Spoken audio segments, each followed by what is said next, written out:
عز عليك ان ان الاهلي يحقق انجاز تاريخي ويوصل يلاعب ريال مدريد في نهائي بطوله عالميه. يا اخي مش من الاهلي بقى يا اخي. يا اخي قرفتونا بقى يا اخي. عمالين ندافع عنكم انتوا، مفيش لا رجوله ابدا. مفيش رجوله ابدا. استرجل يالا. في ايه؟ حرام عليكم. حرام عليكم. بصوا لو انا مش على هوا لا اقول الفاظ خارجه. ايه يا ابني في ايه؟ تاخد شوط ضربه جزاء.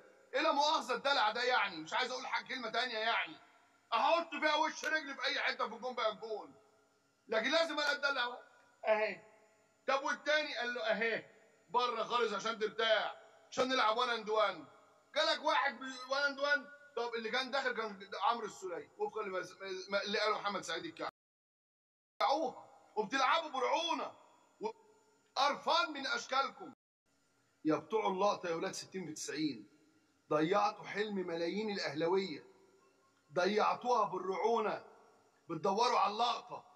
بتدوروا على اللقطه. داخل عمر السوليه يشوط، عمرو السوليه يشوط، محمد سعيد الكعبي قال داخل تعمل ايه هنا؟ رايح تشوط ليه؟